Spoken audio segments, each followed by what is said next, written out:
Hey, what is going on, you guys? It is Luke Wayne here again.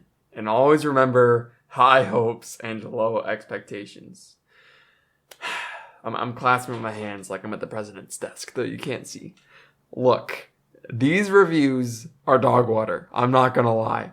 This is a terrible start to a video. How do I even start this video? You know what? Let's just say high hopes and low expectations. Before I even get into it, before I even get into anything, something very important you guys should know. Usually, when a game comes out, people in New Zealand play it first, because the time zones are like 21 hours ahead. But usually you can't just change your time zone on your console or PC or whatever to New Zealand, because usually they have security against that. And I don't know why. I'm not a game developer. I don't know why this is, but I've been told, apparently, possibly, potentially, that Gotham Knights might not have that security. So if you're wanting to play Gotham Knights right now, if you're in New Zealand or your time zone is in New Zealand, then you might be in luck. But, just remember to drop a like and subscribe. But there you go. Just so you know. You could be playing it right now. If you were in New Zealand legally, of course. I don't want to, make anyone do anything unmoral there, but just so you know. Anyways, Gotham Knights reviews. Let's talk about that. Absolute dog water garbage. I saw someone being like, Arkham Origins also had terrible reviews, but Arkham Origins is the fun game. Yeah, Arkham Origins didn't have reviews this low. They had like 6 out of 10, 7 out of 10. The reviews I'm seeing for this game are like 3 out of 10, 2 out of 10. I'm like, yo, pause. Calm down. Please stop. He's already dead. And this is what I gotta say. High hopes and low expectations. I say that every video, and I think it hits home more now, especially the low expectations part. Because if you go into this game not expecting much, and I don't mean expecting this game to be terrible. I don't mean force hating this game, because then you're actually not going to like the game if you get in that mindset. But if you just go in with no expectation whatsoever, just like, okay, let's just play this, I think you'll enjoy it a lot more, and I think this is a nice check. Again, like I've been saying, not going to be as good as Arkham City for me, not going to be able to hit as hard as the Arkham games, and there's going to be flaws in this game, I can see them already, and for all we know, maybe the IGN people, maybe all these game critics are wrong, maybe this is a misunderstood game, and once we play it, it'll be different, but you have to wait, I don't know, unless you're in New Zealand. You have to wait to play the game. Just less than a day, guys. So within a few days, maybe I won't do a review, but I'll certainly talk about how I feel about the game. And within a few days, you'll have my opinion if you're still holding off on whether or not to buy the game. You'll have other YouTubers' opinions if you want to look at all that.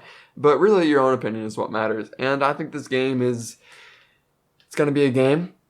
At least there's content. That's one review I saw. One review it didn't even give it a rating out of 10. It said, at least it's content. And that is the saddest and most accurate review I think I've seen. Because it's like us Batman fans. Because at least it's content. After all these years, we finally, as Jake said when I invited him on this channel a bit ago, Origin, he was like, we've been getting nuggets of DC games like with Injustice 2 or Batman Telltale, but finally we have a burger. And I agree with that. At least this is a burger. Might not be a good burger, but at least it's a burger, and I am starving, so let's just eat it. You know what I'm saying? That is a terrible analogy. I apologize.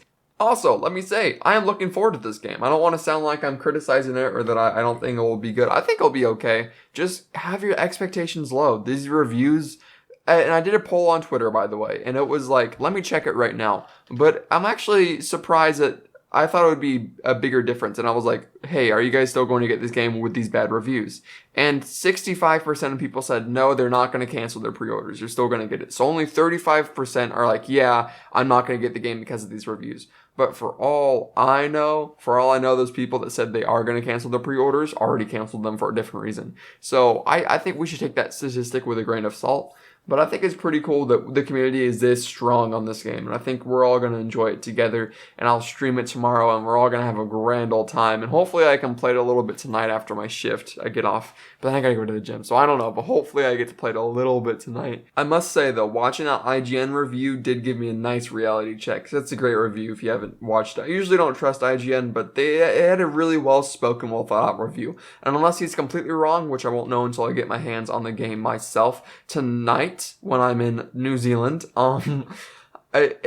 I mean, it looks like he has a lot of valid criticisms when he played the game, the IGN reviewer, like the combat and the cutscenes and the predictable story, and I'm hoping it's not like that in my eyes, but I think it's nice. It's overall good. And again, it was concerning that they waited this long to lift the review embargo, and now we see why. But it's good that it lifted when it did, because now my expectations are crushed, and I don't expect anything. And I'm just gonna go play this game just to have content, and hey, light at the end of the tunnel. Bright side, boys. God of War Ragnarok next month. I'm turning into a God of War Ragnarok channel. You heard it here first. I'm not, but we always have that to look forward to. There's always other games, and there's always more Marvel and DC games just around that corner. Suicide Squad, can't wait. I mean, I hope the Begins Montreal doesn't get shut down over this, but there's a good possibility. But hey, hopefully they learn from their mistakes, and we could get an awesome sequel. Teen Titans sequel? I don't know. That'd be pretty epic. Overall, I'm not dissuaded by these reviews. They're lower than I was expecting. But also, one thing I gotta say, just because I don't feel bad. I feel bad lying to you guys, because a while ago I said I was gonna get the deluxe edition. I still have not pre-ordered Gotham Knights until 5 minutes ago, just before recording this video. I rushed home because I have a shift at work and it's just a little bit, but I'm like, I gotta make this video really fast. And I rushed home, I'm like, oh, let me pre-order Gotham Knights because I still haven't done that. And then I looked at the price and I'm like, it's $90 to pre-order I'm like, the skins are good, but they're not that good. So I'm paying the base $70 for the 25 frames per second game because we know it's locked at 30 frames per second. But now that the review embargo has been lifted, people are saying it's dipping quite a lot, which is, this game should have released 5 years ago. I'm gonna be honest. If this released in 2017, it would be like an acceptable, okay game. But I still stand by my point that this game we're gonna look back years from now and be like, this game is underrated. I'm sure it's gonna be a lot better to play 5-6 years from now when there's been a lot of updates and patches and maybe a new generation of system to play it on, and maybe we don't have the hype that we have now. I think this game is going to be looked at as, quote, underrated a few years from now. I still stand by that point, and I hope it's true. Hope we get to him. But you know what? Just like with Arkham Origins, a lot of people hated on that game, but everyone loved the multiplayer in that game because that game had amazing It was so fun to play Arkham multiplayer and Arkham Origins, and I'm still hyped for that in this game. I can't wait to stream with tomorrow. I might even play with you guys tomorrow, Friday, the day it comes out. And I'll be uploading probably a video on my first impressions tutorial, thanks to Call Me Edits because he suggested that. And I was like, all right, I'll make that a video. But what do you guys think? Let me know down in the comments below. And yes, like and subscribe if you made it this far. I appreciate your attention. Stay awesome, y'all, and peace.